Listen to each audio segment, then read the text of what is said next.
Excuse me sir, tenth का result कब आएगा?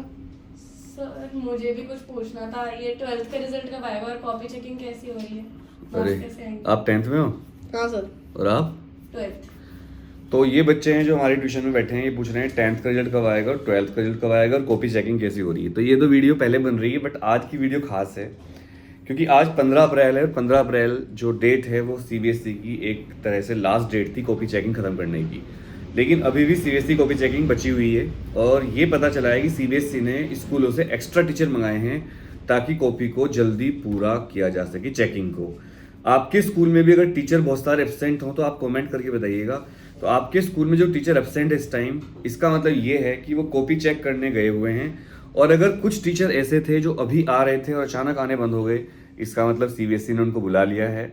और जब सीबीएसई आदेश देती है तो जाना पड़ता है। और इसका रीज़न यही है कि जो 15 अप्रैल तक कॉपी चेकिंग पूरी होनी थी उसमें थोड़ी बहुत अभी कमी रह गई है।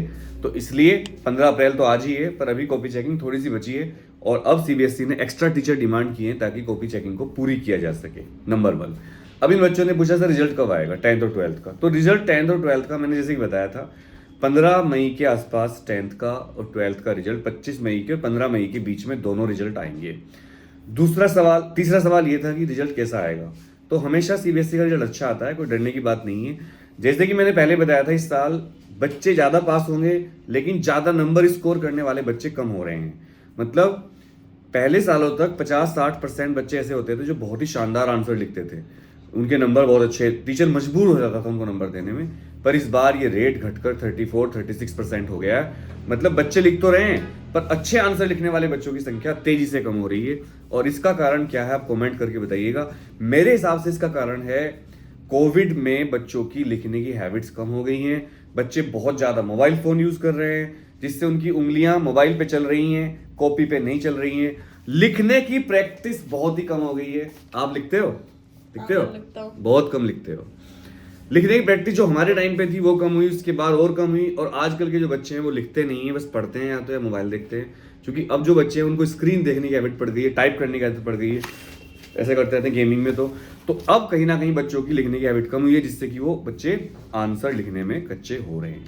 नंबर 3, रिजल्ट कैसा आएगा। पिछले साल जब पेपर कैंसिल हुए थे लास्ट ईयर तो 99% रिजल्ट था, उसके बाद 95-96% रिजल्ट था। और इस साल रिजल्ट मेरे हिसाब से रहेगा 90-95% के बीच में, अगर सीबीएसई ने रहमो करम किया। और अगर सीबीएसई स्ट्रिक्ट मोड पर आ जाती है तो रिजल्ट फिर भी आपका करीब 85-90% के बीच में रहेगा। तो बिल्कुल भी डरने की बात नहीं है। 85 तो खैर यूपी बोर्ड का ही है, 90% से तो ऊपर ही रहेगा। 90%, 92%, 95% के आसपास रिजल्ट रहेगा। मैंने पहले भी कहा था इस बार बच्चे ज़्यादा पास होंगे लेकिन ज़्यादा नंबर लाने वालों की संख्या कम रहेगी। और जब मैं कहता हूँ कि बच्चे ज़्यादा पास होंगे, इसका मतलब ये नहीं कि आपने कुछ भी नहीं किया तब भी आप पास हो जाओगे, आपने कॉपी बिल्कुल ही खाली छोड़ रखी तब भी आप पास हो जाओगे, आपने पेज भर रखे लेकिन उल जुलूल बातें लिख रखी, आपने पूरी पढ़ाई नहीं करी या किसी वजह से आप पढ़ नहीं पाए, कोई मजबूरी थी, पढ़ाई नहीं कर पाए आप, तब भी ये मत सोचिएगा कि सीबीएसई फेल बच्चे को भी पास कर देगी। हाँ, थोड़ा बहुत गैप सीबीएसई कम करने की कोशिश करती है, थोड़े बहुत मार्क्स बढ़ाती है, ग्रेस मार्क्स भी देती है और थोड़ी सी मॉडरेशन भी होती है। बट यही सब बातें हैं। और मेरी आपसे एक बात कहने की गुजारिश ये भी है कि सारे बच्चे ओवर थिंकिंग बहुत कर रहे हो आप लोग। मेरे इंस्टाग्राम के मैसेज भरे पड़े हैं, सर मैं ओवर थिंकिंग कर रही हूँ, सर मैं हर टाइम टेंशन में रहता हूँ। ओवर थिंकिंग मत करिए, डरिए मत, अब कुछ होने वाला नहीं है इस चीज़ों से। बस भगवान से प्रार्थना करिए और आगे की पढ़ाई शुरू करिए ताकि आपके जो आगे वाला कोर्स है वो अच्छा हो जाए। तो प्यारे बच्चों, बिल्कुल डरने की आवश्यकता नहीं है। अपनी मेहनत करिए, पढ़ाई करिए और आगे बढ़िए। जो हो गया वो हो गया। Wish you all the best. एक बार सब बच्चे कमेंट करिएगा ऑल द बेस्ट, और ये कमेंट करिएगा कि सबके अच्छे नंबर आए, क्योंकि जब दूसरों के लिए अच्छा सोचते हैं तो हमारे लिए भी अच्छा होता है। जय हिंद।